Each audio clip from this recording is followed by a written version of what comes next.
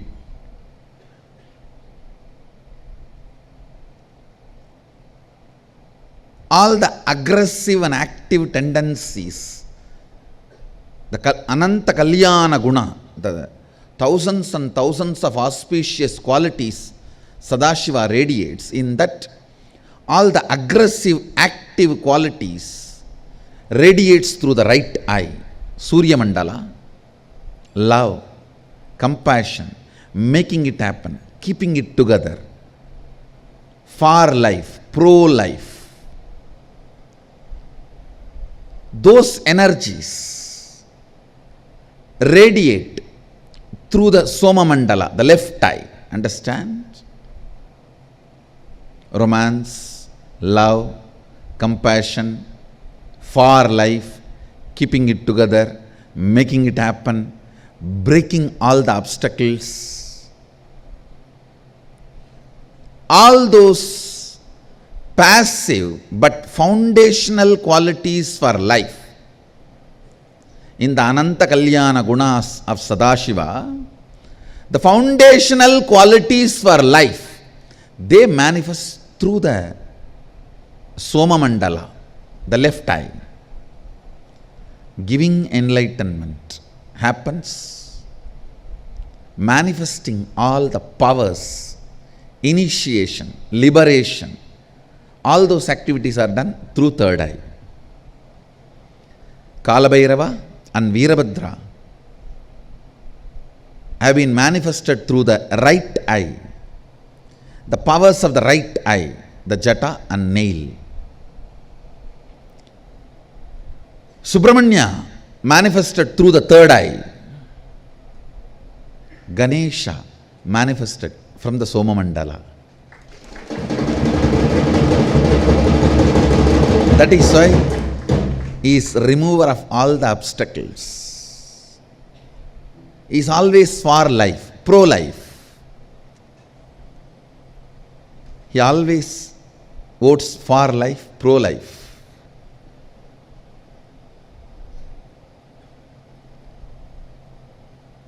His space, his energy, joyful being. The moment you see, you can see, such a carefree, joyful being, does not diet to reduce the weight and look fit. Happy guy.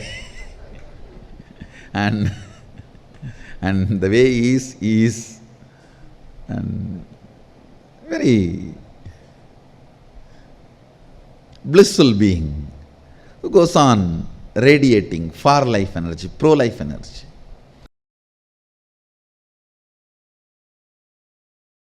The other day was defining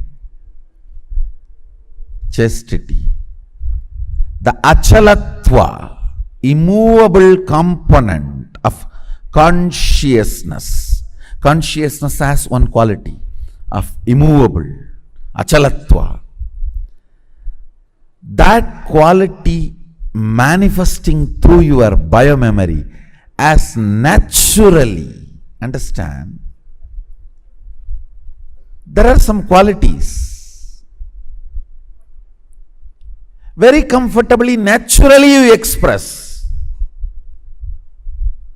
There are some cunning fellows, even after years, cannot learn integrity because they feel all the best things of their life is given because of their cunningness. The fools have not seen the best things life can give.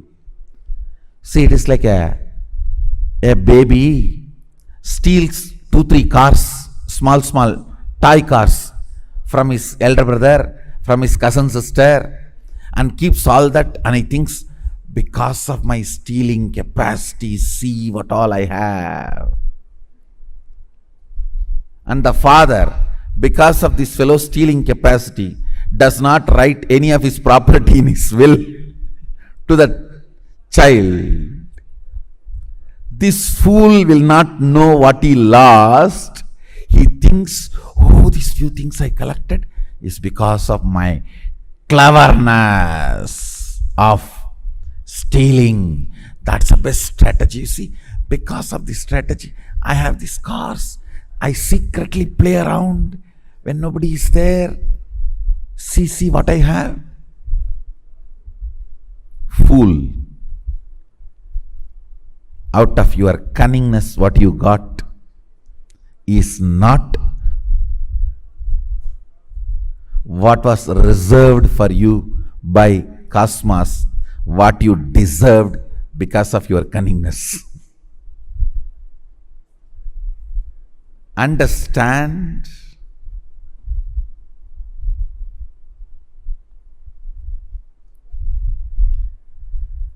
If your cognition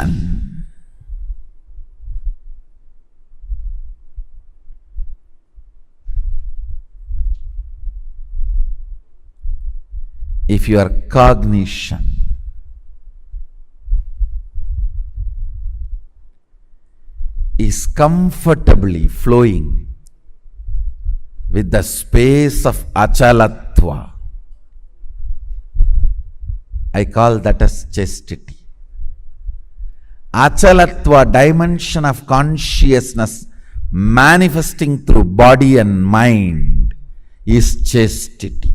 It's not just for women, understand? For woman the chastity is different, for man the chastity is different. But both have chastity.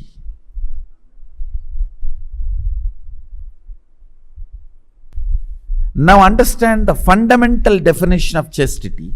You see, your consciousness has many glorious dimensions. Eternal, pure. Whether you are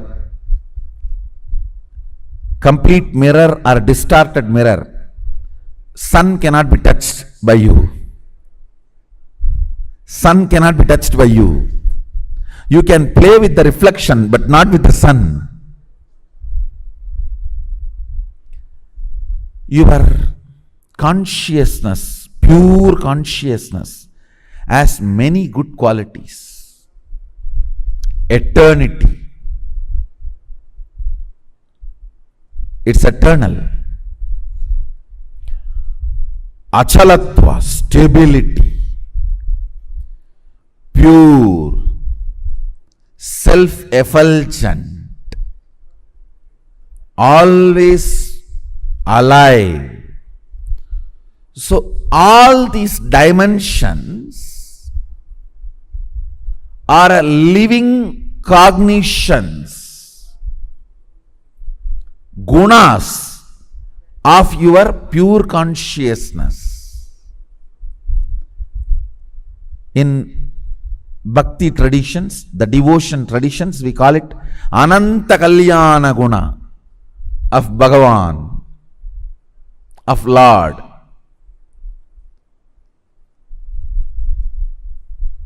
Ananta Kalyana Guna of Lord. This one Kalyana Guna, one auspicious guna, character of your consciousness, achalatva, that manifesting through your biomemory, muscle memory, consciousness, is chastity. Chastity is one of the health of consciousness. Understand the word. Chastity demonstrates your consciousness is healthy.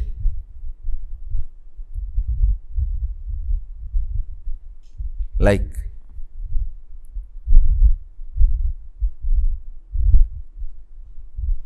only mentally healthy person will be courageous. Understand?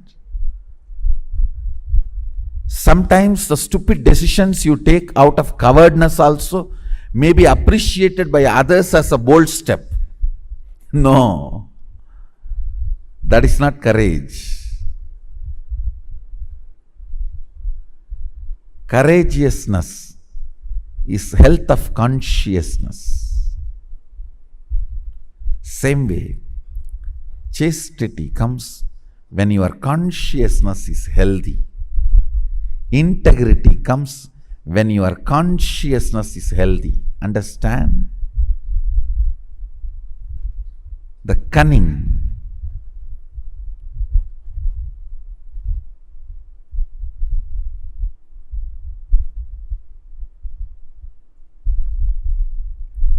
strategies. You may steal few toy cars and toy houses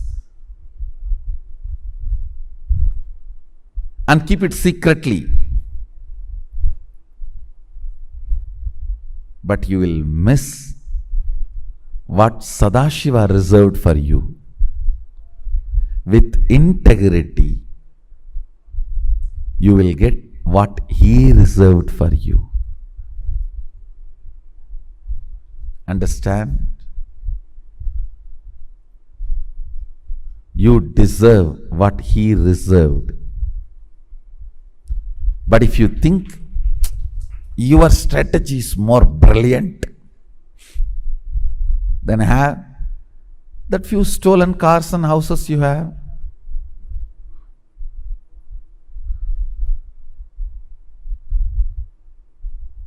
Believing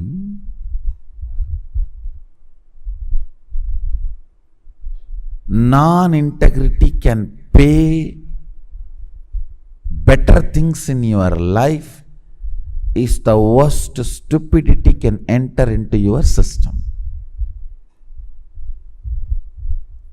Cognizing integrity pays the best. Integrity brings everything Sadashiva reserved for you. As cognition leads you to enjoy the best of life.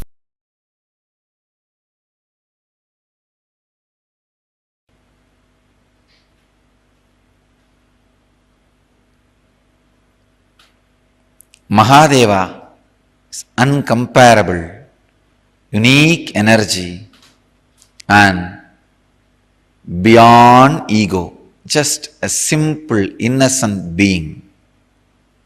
Asudosha, above all, the eternal bliss, eternal fulfillment.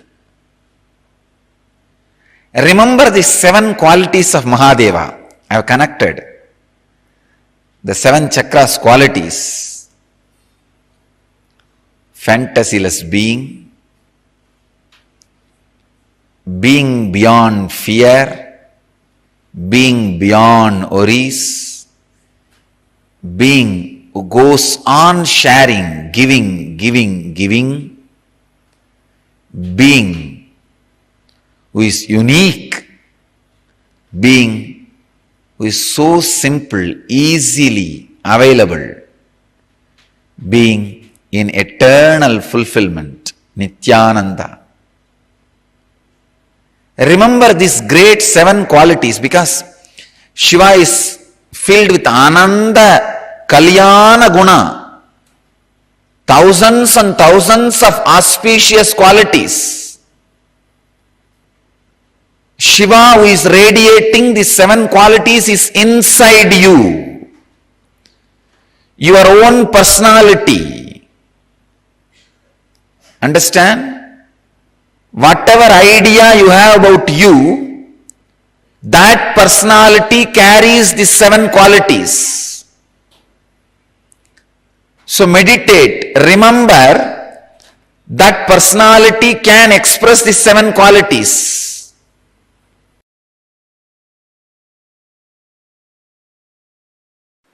Shiva is not just the totality of few auspicious qualities. So by meditating on it, you become that.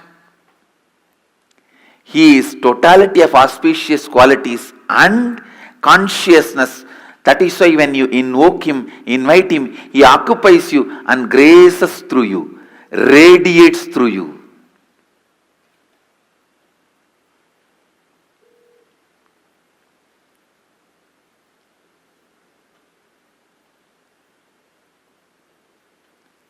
Not only he introduces himself to you, he introduces himself through you to everyone. He introducing himself to you is authenticity. He introducing himself through you to others is enriching. Mahadeva is the conscious intelligence. Shivoham is not technique, it's a conscious process. Meditate on Shivoham. Don't think your japa repetition, the strength of your meditation is going to bring the results. No. He is conscious intelligence. You meditating is nothing but invoking him, requesting him to fill you, to radiate through you.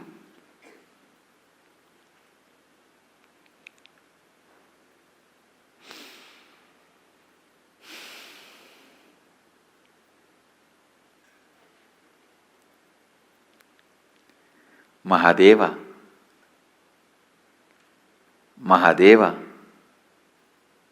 is pure consciousness. Mahadeva is embodiment of purity. Mahadeva is alive. I can't say, just because I chanted Shivoham for millions of times, I started experiencing Mahadeva. No. Just because he is consciousness, he accepted my request to walk into me. He started radiating himself through me. Understand, he is consciousness is the good news I want all of you to know. He accepts your request even if it is made once. He is Bholenath. Simple guy. His presence is not heavy, demanding. No. He is not Vaikuntavasi. He needs the Lakshmi to press the feet and the Ananta Sesha for a bed and the milk ocean for his presence.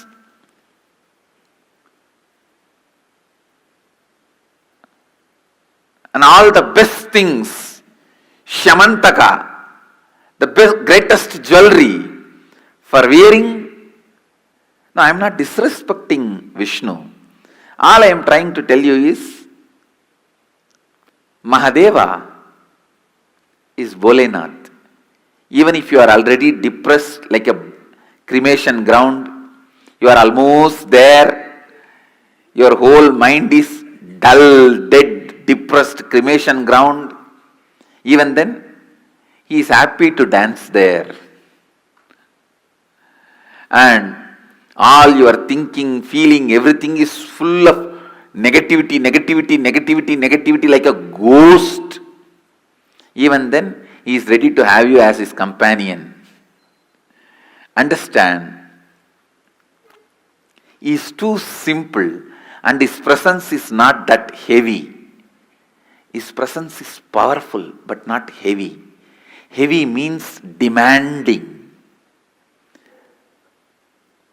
powerfulness is different, heavy is different. His Bholenath, His presence is never demanding. His presence is so powerful, but not demanding. Understand, invoke Him, request Him, pray to Him, ask Him, invite Him to your inner space. Mahadeva, whatever I know as Aham is a bunch of my root patterns, social conditionings,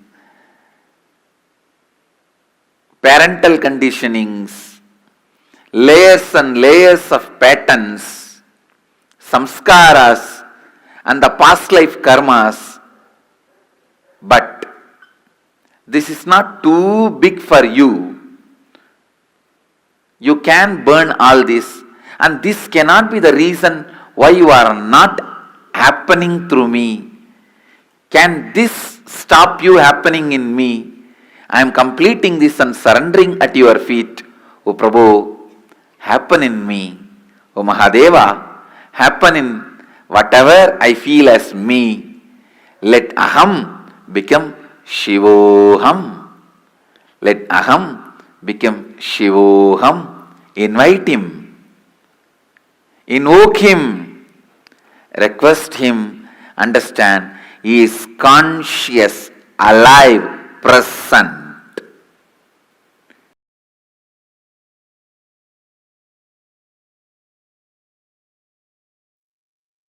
The Ananta Kalyana Gunas of Paramashiva, where He is present as that supremely embodied form of Paramashiva, embodying Himself as eternally available and continuously being accessible to all of us, that eternal part of us, that component of us, which is not stopped by anything. That form of Paramashiva, as we all see, is the Ananta Kalyana Guna of Paramashiva.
Paramashiva manifests as the eternal form, where he is continuously available again and again and again.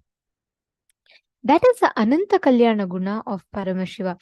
Swamiji says that the exact material that you are made up of, the exact material that Paramashiva is made up of, the universe is made up of, are all one and the same. And that is what is called as the pi of Paramashiva.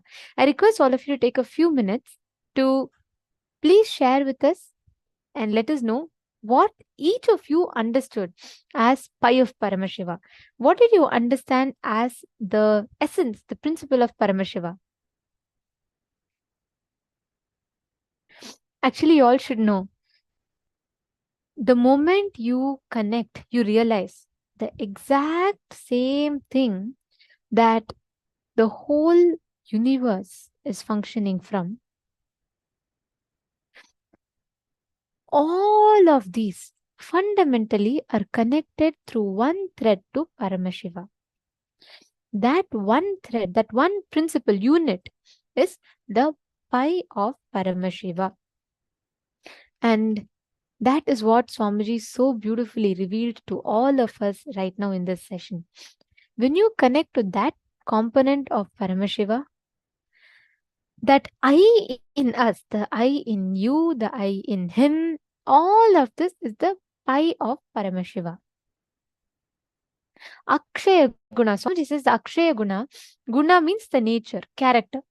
And Akshaya means the eternal, like Akshaya Guna means the nature of something which does not get destroyed. The Akshaya Guna of Paramashiva which does not get destroyed. The Guna of Paramashiva which does not get destroyed. Nature of Paramashiva which does not get destroyed is Akshaya Guna. It is like the pi in mathematics. The pi in mathematics, the same way, the formula with which the whole universe runs, that is pi of Paramashiva.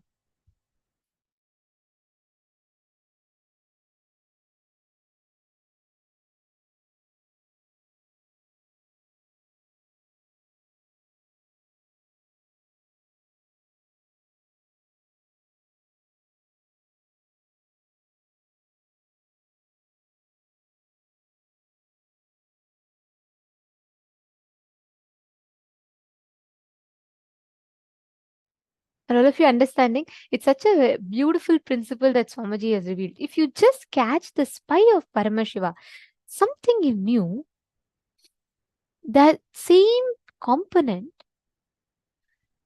is same in Paramashiva. Same way, when you understand this oneness, the principle of oneness, your I is the pi of Paramashiva, you will, the way you see life, the way you perceive life will itself be different altogether. Now, with this same space, let us all enter into the power manifestation session. I saw so many of you have posted how you increase the size of the object in the previous round. Now, let us work on decreasing the size of your object, size of the object. Any object that you want, just pick that up. You're going to be measuring it and you're going to be decreasing the size of that object just through your conscious will. Chant the Mahavakya, take the before measurement. Paramashivoham. Om Nityananda Paramashivoham. Om Nityananda Paramashivoham. Om Nityananda Paramashivoham. Om Nityananda Paramashivoham. Om Nityananda Paramashivoham.